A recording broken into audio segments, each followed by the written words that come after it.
untuk melaksanakan satu jabatan ya. Kalau jabatan ini gaji pokoknya berapa ya? Biasanya gaji pokok itu lebih besar ya. Umpamanya gaji kita begitu masuk 5 juta umpamanya. Gaji pokoknya berapa? Pokoknya ya. Oh, gaji pokoknya 3 juta. 2 jutanya nanti ada itu tunjangan transport, ya, tunjangan jabatan, tunjangan kesehatan, ya, begitu. Tapi kalau gaji pokok ya gaji yang istilahnya merupakan melakukan suatu jabatan, ya, pekerjaan itu, begitu ya, pangkat lah, golongan ya. Jadi kalau golongan ini tuh gaji pokoknya udah ditetapkan. Yang membuat bedanya apa? Tunjangan atau insentif tambahan di luar gaji pokok tadi, gitu ya. Itu komponen upah. Kemudian nilai upah. Ada yang namanya nilai nominal, yaitu upah yang diterima dalam bentuk uang. Nominalnya berapa? Ya, termasuk upah atau gaji pokok beserta tunjangannya. Nominalnya berapa? Atau bahasanya take home pay. Ya, take home pay gaji keseluruhan. Kemudian nilai realnya, itu nilai nominal dibobotkan dengan tingkat inflasi atau indeks harga konsumen. Itu nilai upah. Penghasilan karyawan atau pekerja. Ya, tadi sudah Bapak sebutkan ada namanya upah bruto atau upah nominal, atau upah neto, sering disebut dengan take home pay. Take home pay ya, upah bruto dikurangi pajak penghasilan. Take home pay kita. Take home pay itu yang dibawa pulang setelah dikurangi pajak biasanya ya, pajak penghasilan. Ya, penghasilan kita kena pajaknya berapa? Biasanya ada tuh ketentuannya ya. Yang sudah kena pajak tuh di atas berapa? Di atas UMR. Itu udah kena pajak. Yang bayar pajaknya siapa? Siapa kira-kira yang bayar pajak gaji karyawan? Halo? Siapa mau jawab? Ini ada Irlin. Halo Irlin, mana video camnya? Ilin? Mana Ilin? Halo Ilin. Kalau Bapak sapa, cepet nyaut ya. Ilin ada Ilin? Gak ada. Anggita lah. Halo? Iya. Wildan tuh. Wildan lah jawab. Kamu udah pulang nih? Udah sampai rumah? Sudah, Mister. Alhamdulillah. Oke, sekarang nggak apa-apa karena kamu ngidupin mute-nya, Bapak tanya sekalian. Gaji yang kena pajak berarti yang di atas UMR. Nah, pertanyaannya, yang bayar pajaknya siapa, Wildan? Karyawan apa perusahaan? Perusahaan. Iya, oke ya, bagus. Jadi yang bayar pajak karyawan itu perusahaan ya, bukan karyawan. Dan yang gaji kena pajak berapa? Ya tentunya yang di atas UMR. Berapa UMR Jakarta? Ya setahu Bapak 17. Bapak masih sekitar 4,2-an lah ya.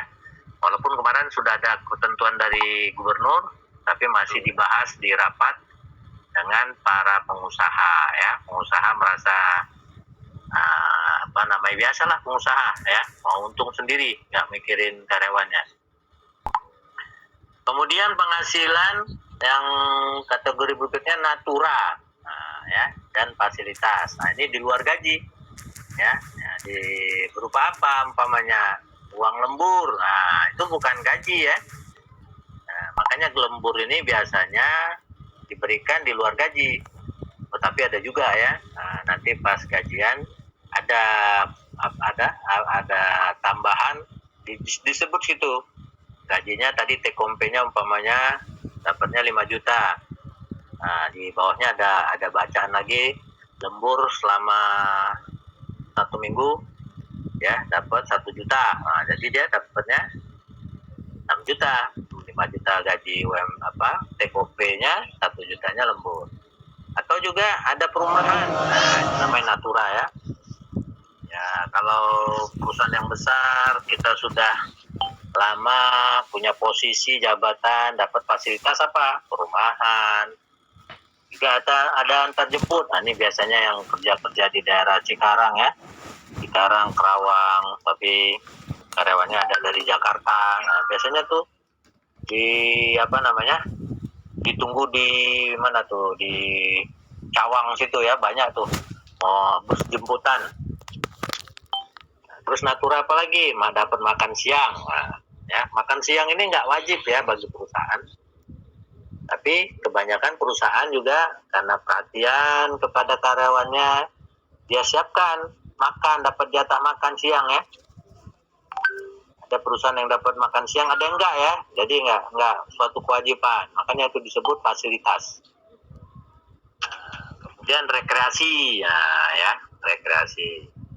Enak lah kalau perusahaan banyak fasilitasnya ya, naturanya ya. Ya makin sejahtera, makin bahagia lah karyawannya.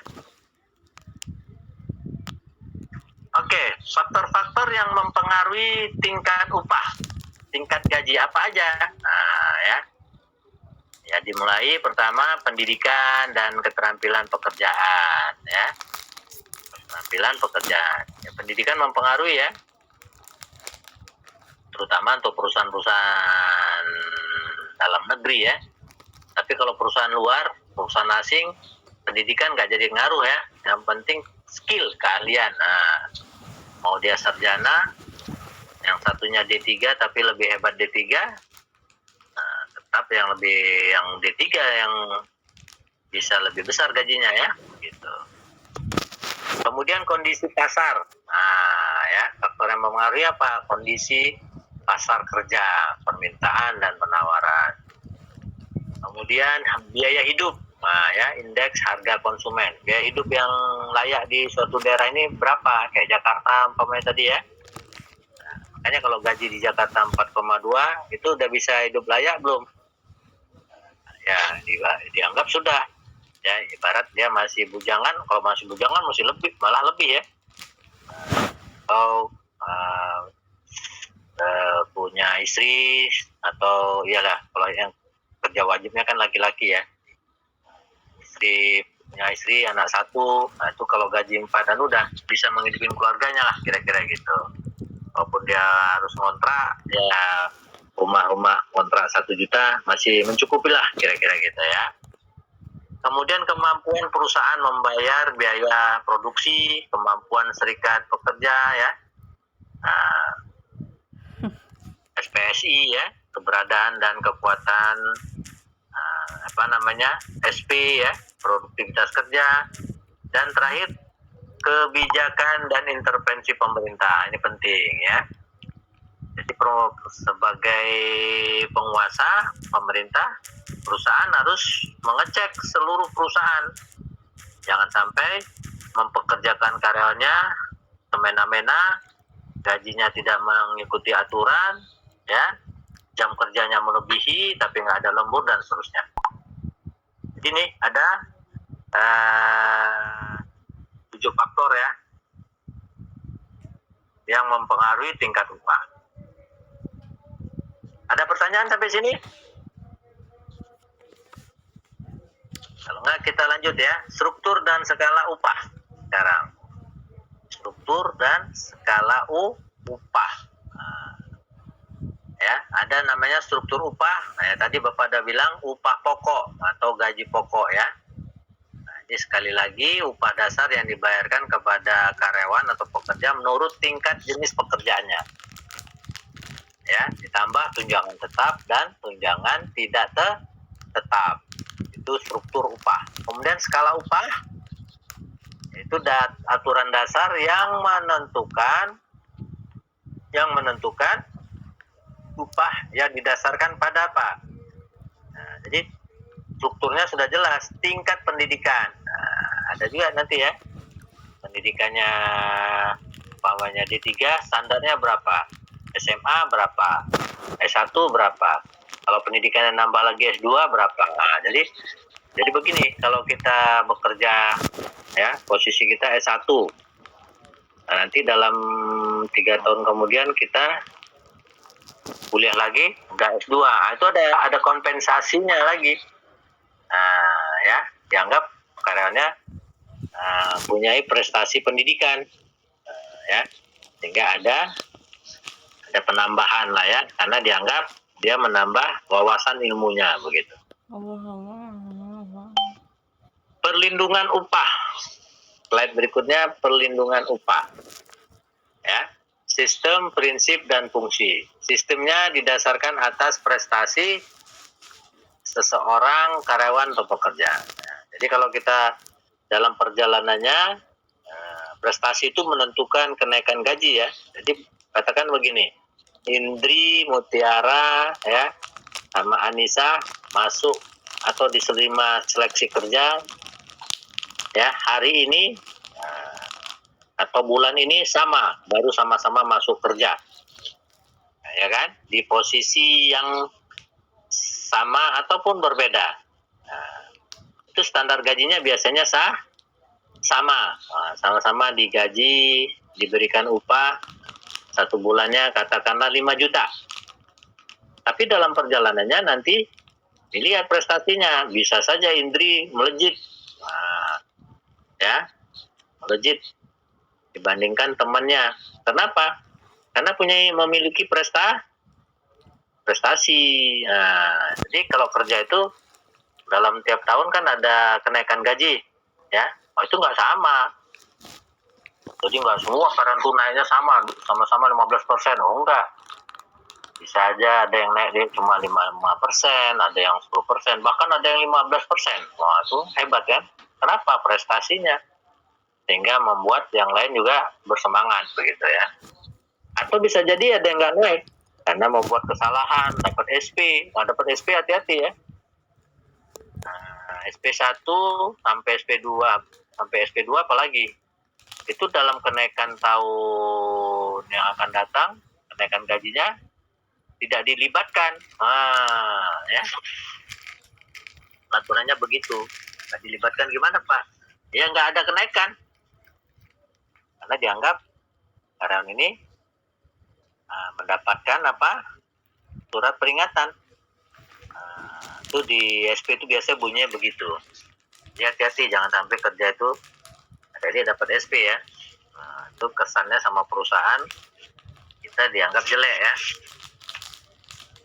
SPD ya penyebabnya apa, Pak? Macam-macam lah. Karena sering terlambat, beberapa kali udah dikasih tahu pekerjaannya lalu laporannya terlambat ya, atau membuat kesalahan yang fatal dan seterusnya. Kemudian prinsip. Nah, prinsip pembayaran upah harus diberikan dalam bentuk uang. Nah, ya jelas lah ya, prinsipnya bayar dalam bentuk uang. Jadi jangan dikasih barang, orang kerja kan orang butuhnya uang ya, atau duit ya. Kemungkinan pemberian upah dalam bentuk barang yang jumlahnya dibatasi. Ya, yang paling penting, yang paling utama uang. Habis itu kalau pun ada tambahan, nah itu sifatnya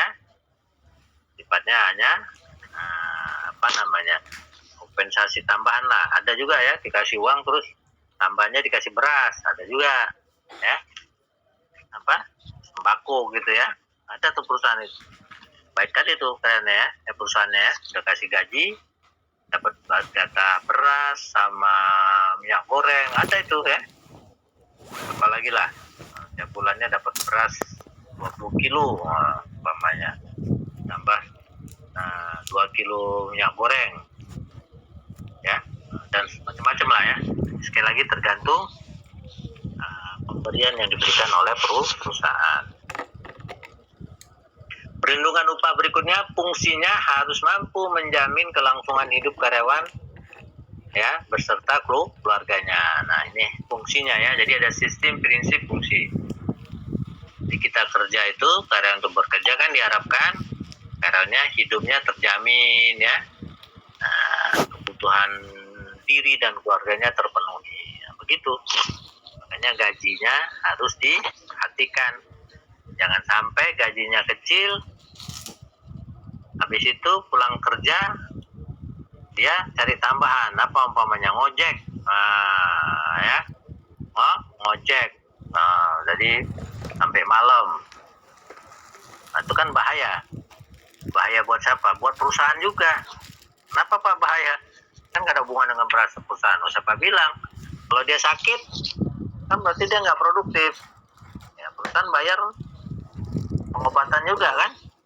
Nah, itu harus dipikirkan. Gitu. Ya. Sampai sini ada pertanyaan? Ada? Belum, Mister. Belum ada, Mister. Ngomong Bapak kecepatan atau gimana ya? Enggak ya? Tidak, Mister. Jelas tapi suaranya? Jelas, Mister. Alhamdulillah.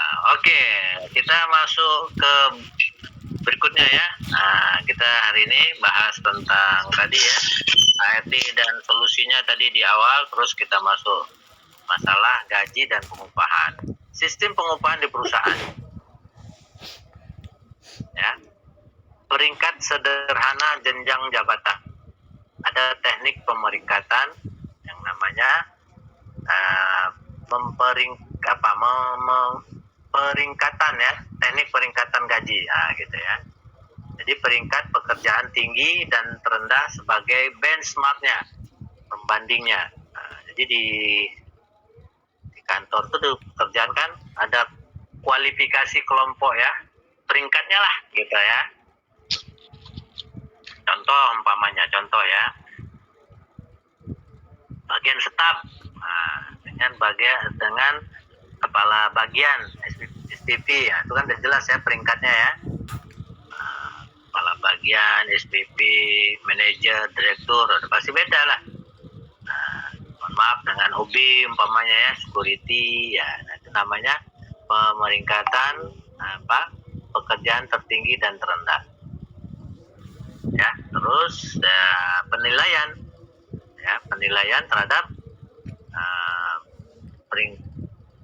peningkatan pekerjaan berdasarkan jabatan. Ya, kalau udah punya jabatan, ya kan? Ya, jabatan itu posisi pekerjaan. Jabatannya apa? OB. Nah, kan jabatan juga OB. OB itu apa? Office boy. Nah, bagian yang penting nggak OB? Ya penting lah. Memang kalau nggak ada OB yang bersih-bersihin ruangan kantor ya, toilet dan seterusnya, ya kan, siapa ayo? SPP ya nggak mungkin lah, kira-kira gitu ya.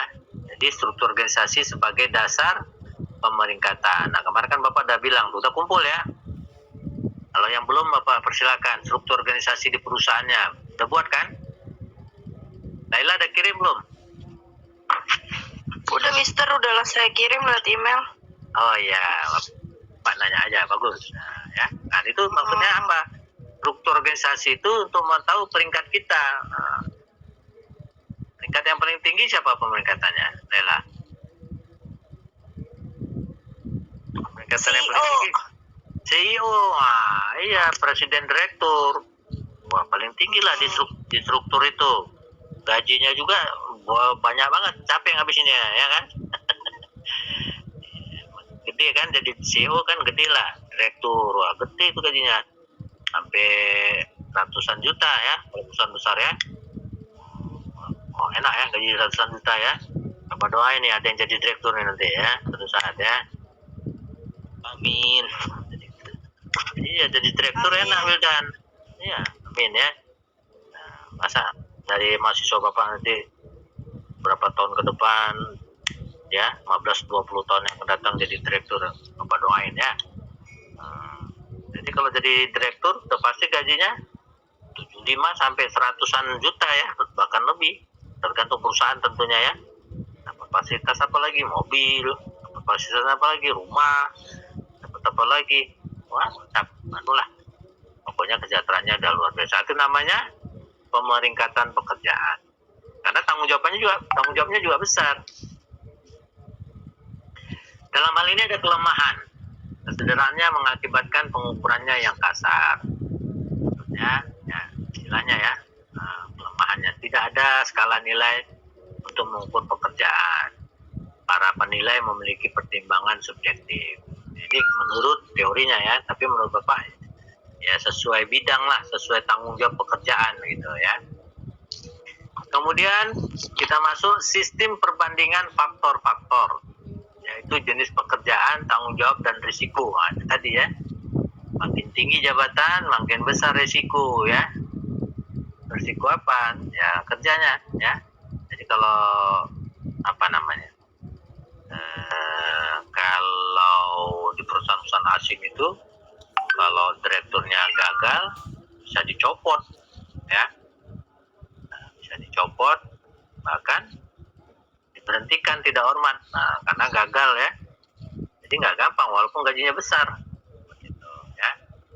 Jadi namanya struktur itu tergantung jabatannya lah ya, tergantung jabatannya dalam bekerja sesuai tanggung jawabnya.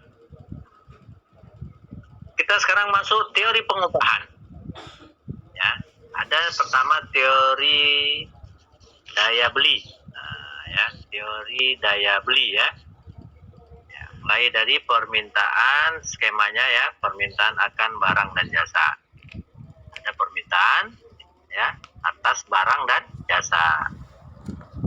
Ya, kemudian berikutnya panahnya mengatakan penjualan yang menguntungkan ya. Dengan ada permintaan penjualannya menguntungkan, jangan sampai merugikan ya. Upah karyawannya yang cukup ya. Kemudian daya beli karyawannya, pekerjanya begitu ya. Nah, ini namanya teori daya beli. Kemudian ada yang kedua teori perundingan. Teori perundingan. Ada tingkat atas, tingkat batas atas tingkat upah sampai batas bawah tingkat upah. Nah, ini tingkat upah ya. Kekuatan berunding. Ya. Jadi kalau untuk level-level biasanya level-level eksekutif ya, yang memiliki apa namanya posisi yang strategis begitu ya. Jadi dia berani bernegosiasi dengan pihak pemilik ya, owner perusahaan. Berani bayar gaji berapa nih? Siap membayar gaji berapa? Kalau targetnya tercapai, Anda ya kan, ke depan akan saya naikkan gaji 2-3 kali lipat. Oh, boleh begitu. Tapi kalau tidak, kita turunin atau Anda keluar. Begitu. Itu namanya teori perundingan. Sampai sini ada pertanyaan? Kalau enggak kita lanjut langkah-langkah penentuan gaji sekarang. Nah ya, bagaimana untuk menentukan langkah penentuan gaji atau upah karyawan? Ya, tadi kan Bapak ada sebutkan ya, kita baru masuk bisa jadi gaji kita sama. Katakanlah Wildan, Laila, ya, Indri baru masuk bisa jadi, bukan bisa jadi ya, udah pasti karena posisinya staff ya. Nah, gajinya sama itu walaupun bidang pekerjaannya beda ya. Ada satu bagian HRD, satu bagian marketing, satu bagian keuangan ya, atau bagian produksi. Nah, waktu baru masuk bisa jadi gajinya sama, ditentukan 5 juta. Tapi dalam penentuan gaji berikutnya, nah itu pertama melalui analisa jabatan tugasnya gimana, bagus nggak ya, dievaluasi dalam pekerjaannya jabatannya ya. Kemudian melakukan survei gaji dan upah yang ada. Nah, ya maksudnya idealnya gaji ini masih make sense kan, masih cocok nggak sekian, disurvei dulu. Nah, ya kemudian melalui penentuan tingkat gaji. Ini langkah ya, langkah-langkah penentuan gaji. Kita mulai dari yang pertama, boleh? Dinda sekarang baca dulu. Dinda Rahmah. Ya, Mr. Rahma. Analisis jabatan atau tugas. Analisis jabatan merupakan kegiatan untuk mencari informasi tentang tugas-tugas yang dilakukan dan persyaratan yang diperlukan dalam melaksanakan tugas tersebut. Berhasil untuk mengembangkan uraian tugas, spesifikasi tugas, dan standar unjuk kerja. Iya, standar unjuk kerja ya. Iya. Jadi yang tadi karena penentuan gaji, analisa jabatan tugasnya. Jadi dianalisa ya, jabatan ini sejauh mana nih karyawan itu melaksanakannya ya, menjalankan tugasnya berhasil nggak, spesifikasi tugasnya sesuai nggak, ya kan, dianalisa. Kalau dilihat secara keseluruhan, dianalisa jabatan tugasnya bagus, ya, nggak nutup kemungkinan kan tadi gajinya ada perubahan, ada kenaikan yang sangat signifikan. Nggak sama dengan yang lain, ya kan, karena dia dilihat kemampuannya kan, begitu. Ya, kemudian yang kedua, evaluasi jabatan. Perlu dievaluasi Pak? Oh perlu. Ya, dievaluasi tujuannya apa? Proses sistematis untuk menentukan nilai relatif dari suatu pekerjaan dengan pekerjaan lain. Ya, dievaluasi sehingga bisa dibandingkan dengan bidang pekerjaan yang lain. Ya, metode dalam penilaian pekerjaan ini ada yang namanya, pertama, metode pemeringkatan atau job ranking. Peringkat job ranking ini tingkat kesulitannya, risikonya, ya, tanggung jawab beratnya dan seterusnya. Kemudian metode pengelompokan, job grading. Dikelompokkan grading ya. Jadi kalau levelnya udah sampai tingkat ini, ya kayak di pegawai negeri itu ada inilah golongan. Ya, kelompok golongan. Golongan ini gajinya sekian, golongan ini untuk sampai ke golongan ini butuh waktu berapa lama. Kalau di pegawai negeri kan gitu ya. Kemudian perbandingan faktor, dan yang terakhir metode penentuan poin system. Pakai poin juga bisa ya. Itu evaluasi jabatan. Kemudian kita coba sedikit memahami tentang job ranking. Ya, job ranking yaitu menilai tingkat kepentingan secara umum dari suatu pekerjaan dibandingkan dengan yang lain, mengurut pekerjaan menurut tingkat kepentingannya dengan mempelajari informasi analisa jabatan tadi ya. Analisa jabatan berupa job description, job specification, job performance standard. Ya, jadi dilihat di job description kan uraian pekerjaan, spesifikasi untuk jabatan itu apa ya. Ini untuk menentukan job ranking ya, pemeringkatan. Mana yang paling berat sih, mana yang paling memiliki tanggung jawab yang besar, risiko dan seterusnya.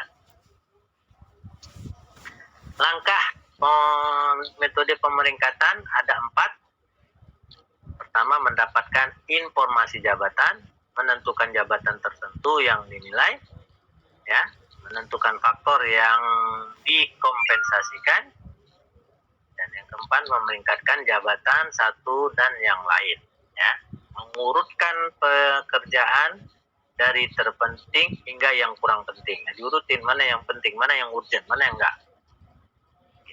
Ya. Kemudian yang B, job grading.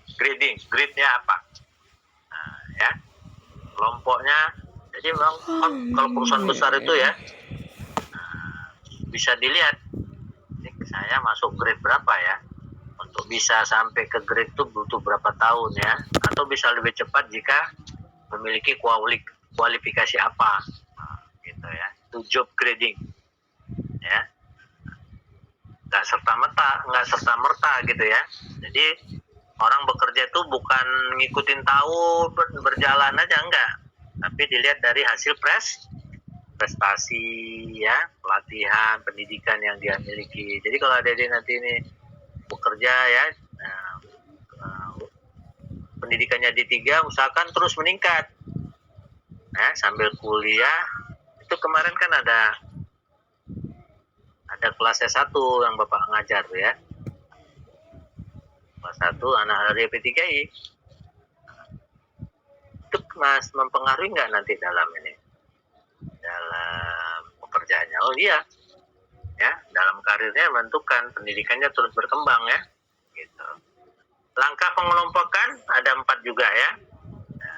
Melalui mengembangkan kelas dengan membuat uraian tingkat berdasarkan faktor yang dapat dikompensasikan, seperti pekerjaan, hubungan dengan orang lain, pengalaman ya, pendidikan. Nah tadi kan pendidikannya, latihan, tanggung jawab. Jadi pendidikan masuk. Jadi kalau kita kerja terus pendidikan kita terus meningkat, berpengaruh terhadap kelompoknya nanti, kelompok gradingnya. Ya, faktor-faktor di atas dibuat tingkatan. Kemudian jabatan mengelompokkan jabatan sesuai dengan klasifikasi tingkat yang sudah ditentukan dan sudah dikelompokkan. Dan terakhir bisa menentukan besarnya gaji. Ya, jadi gaji itu sangat berpengaruh dengan hal-hal yang berkaitan dengan latihan, tanggung jawab, pengalaman, pendidikan, begitu. Oke, yang C, boleh. Coba Bapak mau tadi Dinda terakhir ya. Mana Ilin ini? Ini yang wajahnya imut-imut nih. Mana Ilin? Ilin? Ada Ilin? Irlina? Ada Ilin?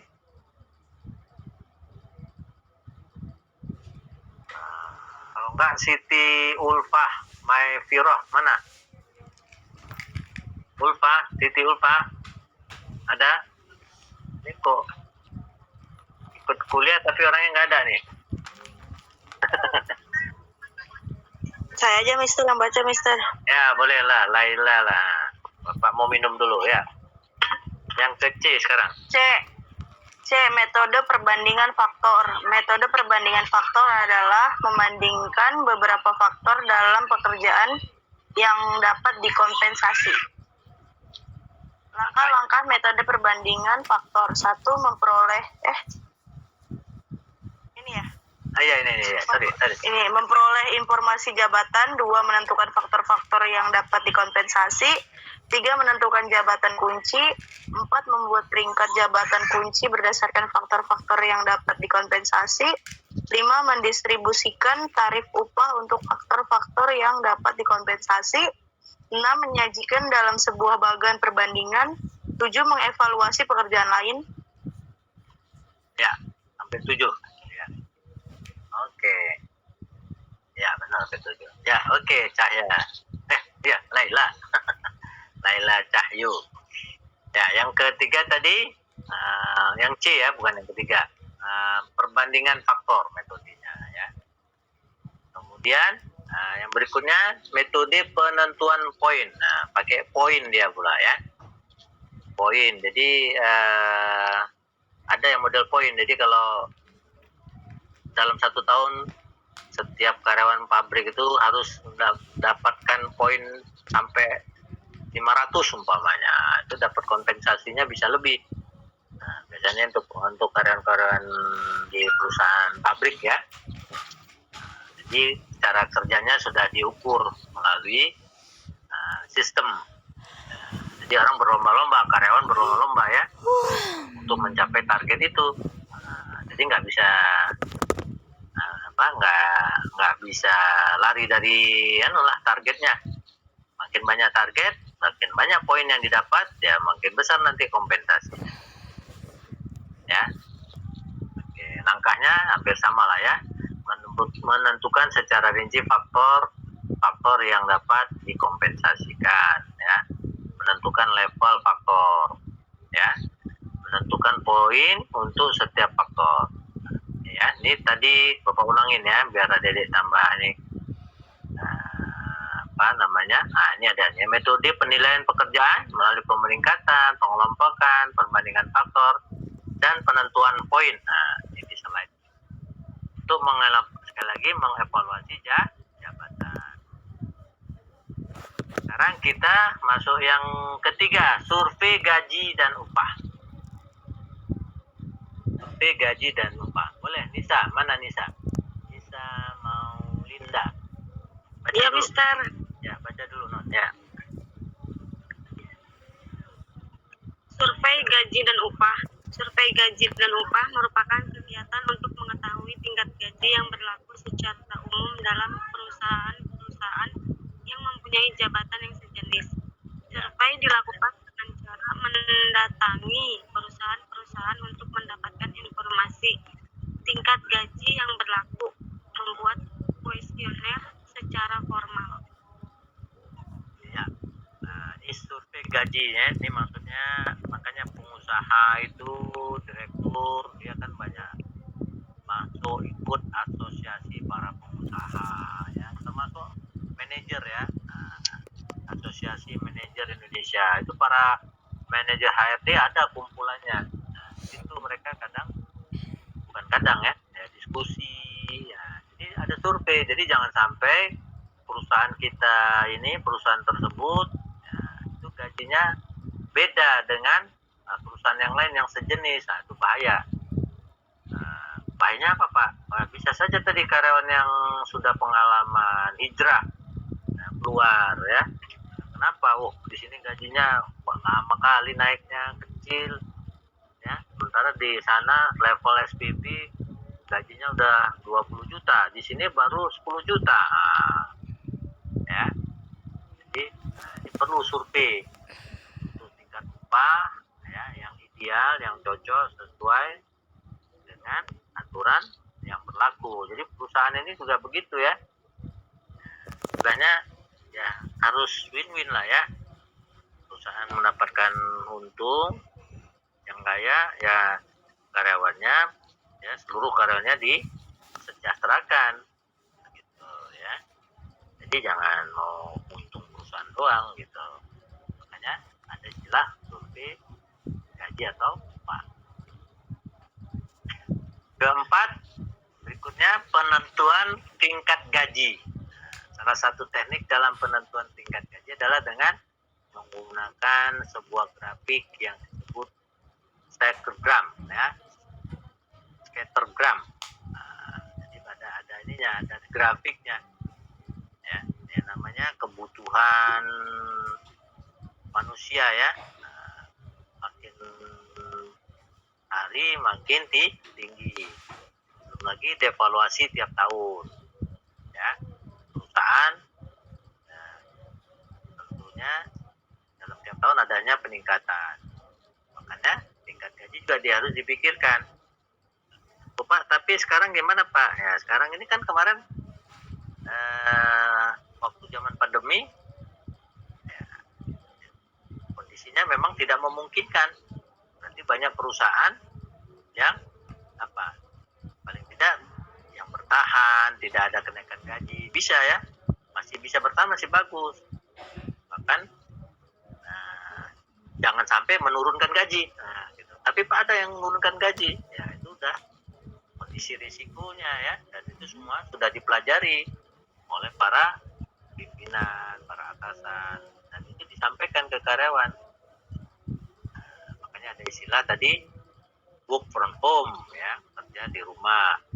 Sudah jam kerjanya dikurangi, tapi tetap bekerja tapi melalui online umpamanya ya.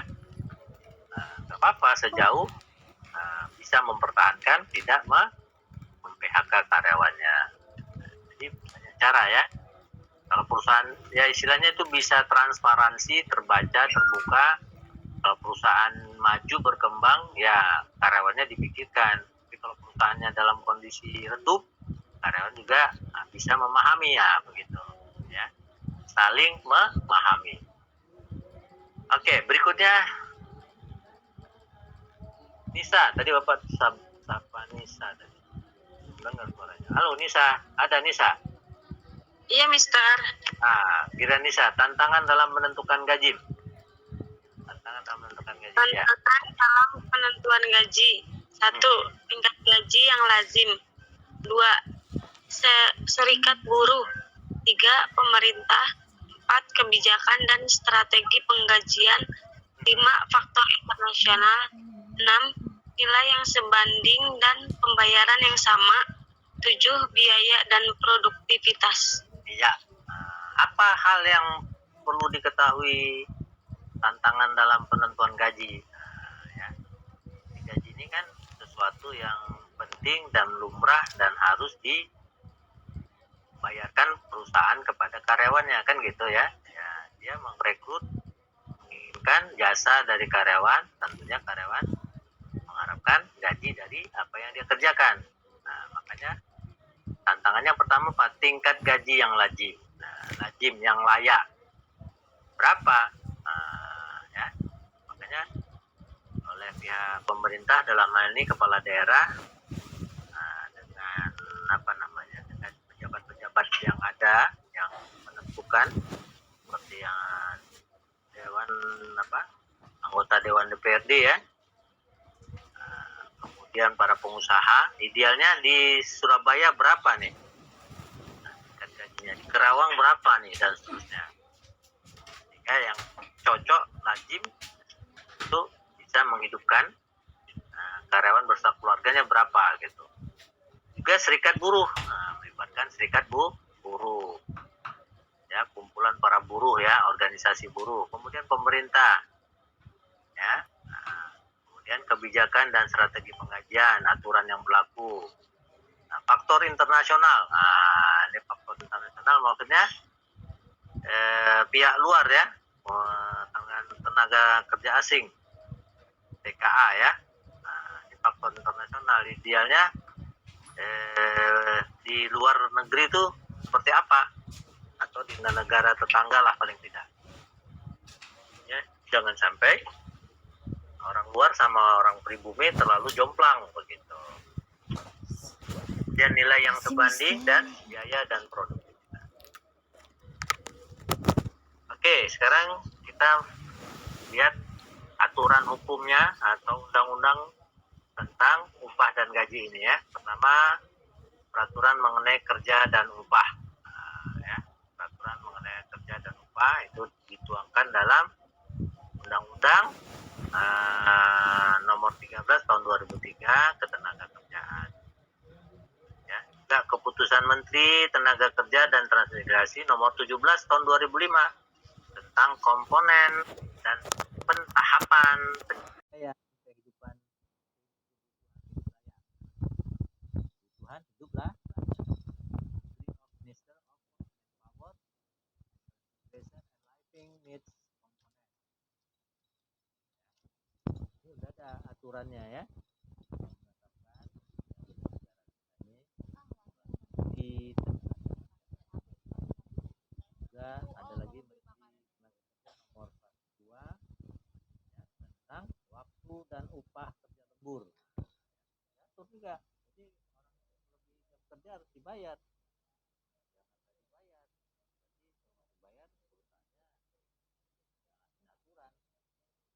Kerja lembur malah nggak dibayar. Tapi ada Pak. Gimana nih Pak? Bali ya. Bukan orang yang biasa. Bisa dilaporkan Pak. Panjang ya. Cabenya. Cabenya mana? Kan gitu ya. Cabe. Tapi ini ya. Kata umumnya memahami lah.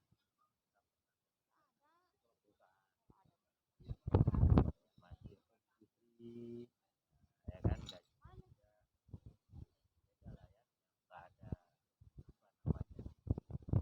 terdaftar lah.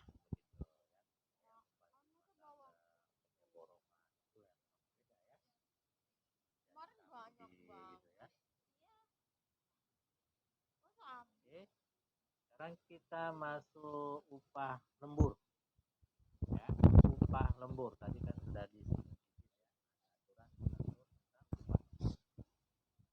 intinya waktu kerja dalam peraturan ketenagakerjaan adalah di Indonesia ini 40 jam seminggu. Pakai orang lagi.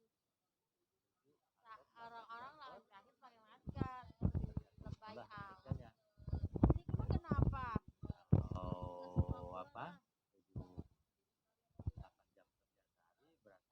itu libur. Bukan. Lu piring apa bukan? Gua 10 tanya. jam Lu piring apa bukan? hari. Lansia kan ya udah. Ambil yang mana? Lu. 7 jam atau 8 Lu jam? yang lebay. Pengusaha wajib Lebay. Orang kayak bayar nggak pernah minimal lihat 100 aja. 50% dari Kasih tau upah gua lah. normal per jam. Kenapa? Bagus. Gua kayak gini. Lembur pertama. Bagus. Gimana Lembur pertama. orang? 110% ya dari upah normal per jam. Kita ambil hitungan ya. Kemudian 200% untuk setiap jam lembur berikutnya. 200% ya. Ini aturan nih yang merah. Dari tenaga kerjaan ya. Kemudian upah lembur per jam dapat menggunakan rumusnya 1/173 dikali upah per 107. Mama guntingnya Ukuran kemana? rumus ya. Maaf Jadi ya. gunting. Aturan berlaku sesuai undang-undang. Apa? Oke, jika jam lembur lebih dari 3 jam, pengusaha wajib menyediakan makanan dan Kenapa? Kenapa nggak mau? kurang-kurangnya 500 kalori. Ini aturannya begitu ya. Dikasih makan ya, malam lah ya.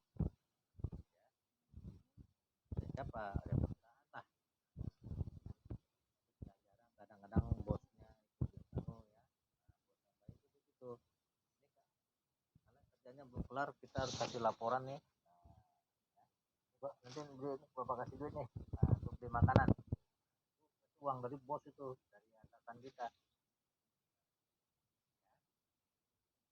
Jadi pimpinan juga harus, walaupun dia nggak pulang sampai malam, tapi kan dia menyemangati yang karyawannya. Jadi dikasih makan. Upah lembur tidak diberikan kepada karyawan atau pekerja yang memiliki tingkat tanggung jawab tinggi dengan anggapan bahwa upah yang mereka terima sudah lebih tinggi. Maksudnya apa? Jadi tadi itu kalau udah levelnya VP, manajer itu ya kan karyawan juga tuh ya. Dia nggak diberikan lembur, dia malah bertanggung jawab. Laporan ini harus segera selesai nanti 2-3 hari lagi. Makanya dia sebagai atasan bertanggung jawab terhadap pekerjaannya dengan para anak buahnya, bawahannya begitu ya. Bapak ingin sampaikan bahwa untuk level tertentu seperti manajer itu biasanya ada dana taktis. Tahu nggak dana taktis? Ada yang tahu? Kalau orang keuangan nih tahu nih. Dana taktis apa dana taktis? Ada yang mau jawab? Dana darurat bukan sih, Mister? Bukan. Dana darurat, cadangan bukan. Kayak rumah sakit darurat aja. Nah, jadi dana taktis itu dana yang diberikan untuk level manajer ya. Bisa manajer, bisa supervisor lah. Nah, itu untuk apa ya? Untuk negosiasi dan lobby. Nah, ya. Jadi kalau saya apalagi direktur ya. Advance bukan ya? Hah? Ya. Dana advance atau bukan ya, Mister? Dana advance, betul. Jadi sifatnya bisa dipertanggungjawabkan, nggak mesti pakai kwitansi. Jadi maksudnya Mister. Ya, jadi bapak nih, bapak direktur, ya, bapak direktur. Kok bisa negosiasi untuk mengumpulkan proyek, ya, untuk memotivasi, ya, itu boleh tuh dapat dana. Dana biasa udah ditentukan ya, untuk dana taktisnya sebulan 2,5 juta, 3 juta, ya, bapak pernah dapat. Nah, itu di apa namanya? Digunakan untuk apa? Untuk entertain. Tahu entertain ya? Entertain itu untuk ajak makan kolega, partner, ya, termasuk bawahan tadi ya. Ini kamu buat lembur Biaya jamuan, hiburan ya, biaya hiburan ya, Mister. hiburan. Nah, itu untuk level-level atasan biasanya ya. Itu namanya dana taktis, dana entertain ya. Itu dipertanggungjawab ya, tapi habis aja gitu. Tinggal di mana kwitansinya. Aduh, kayaknya untuk kebutuhan tertentu biasanya. Para manajer ya, kepala ya.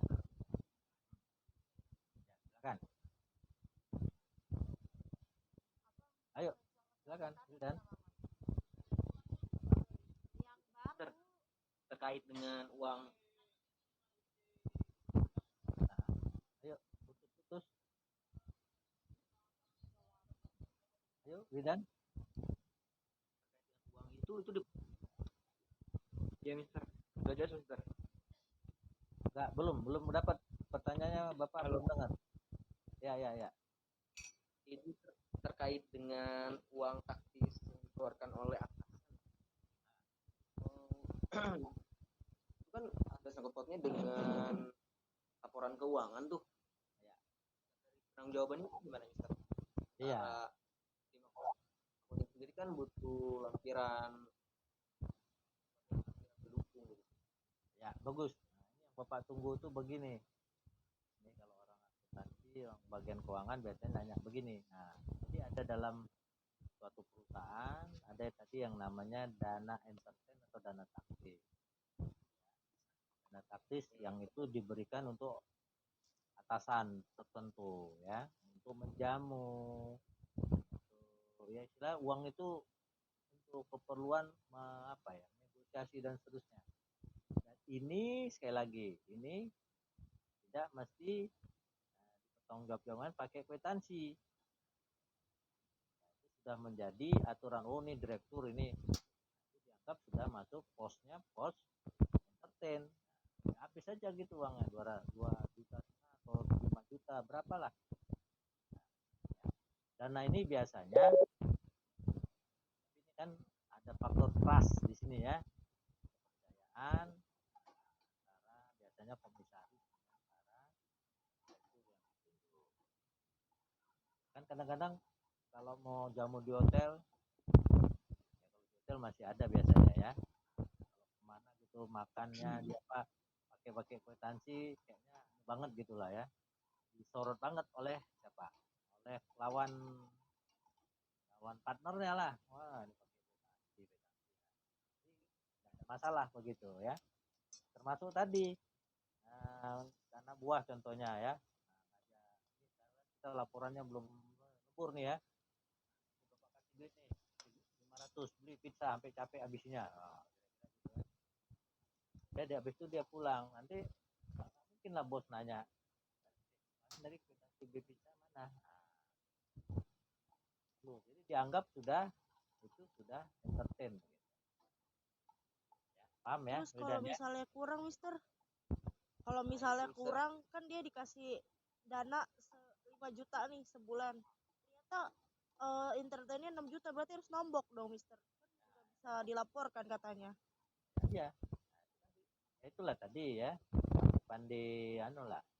Namanya pimpinan ya istilahnya satu sisi gajinya besar, satu sisi dia memang ada ya.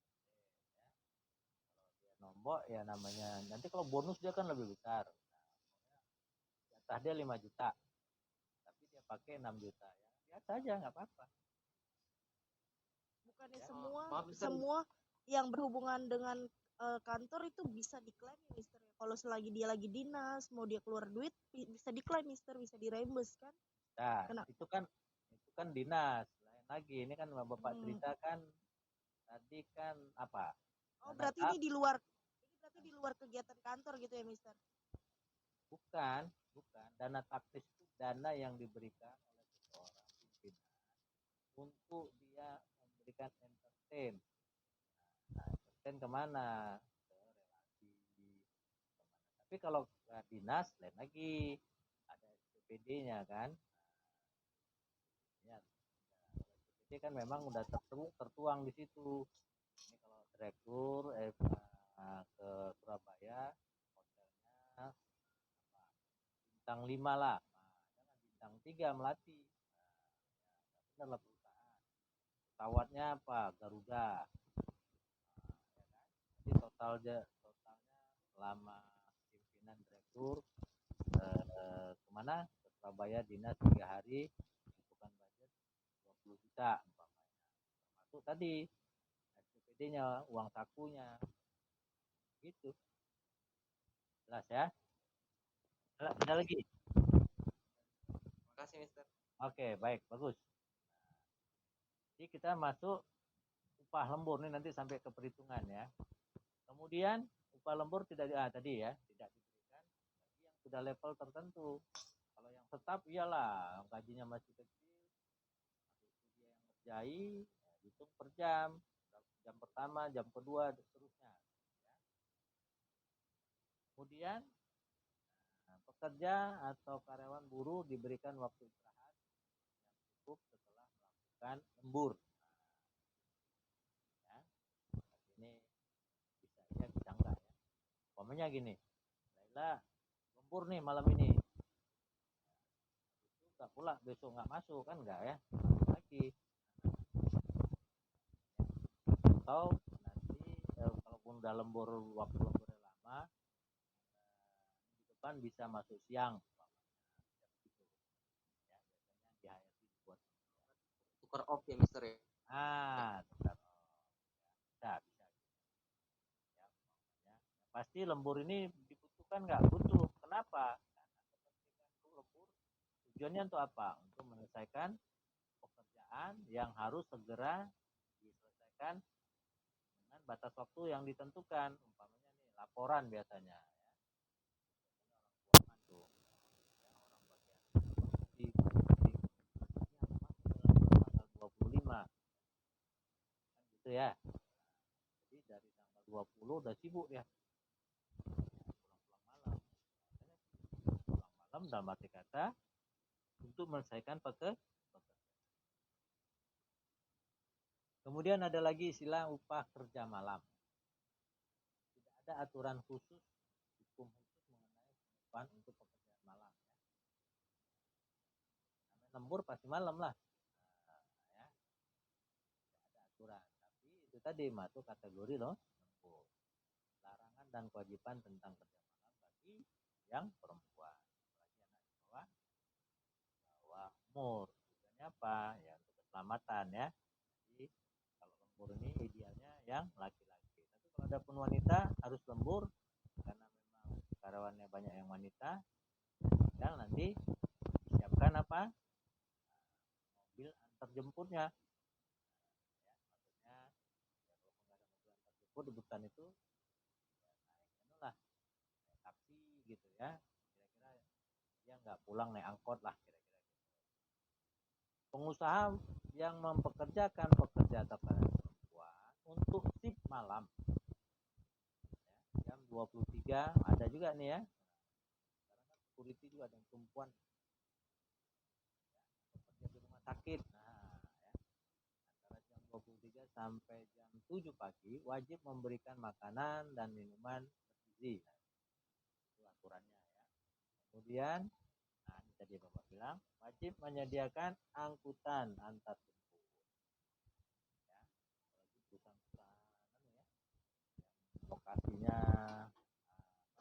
di luar kota gitu ya, kayak di Industrial Town Cikarang sana, Tambun, mana lagi daerah-daerah ya, mana lagi Terawang, ya kan?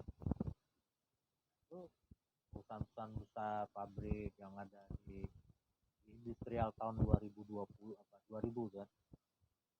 Saya pernah tuh ke lokasi itu, memang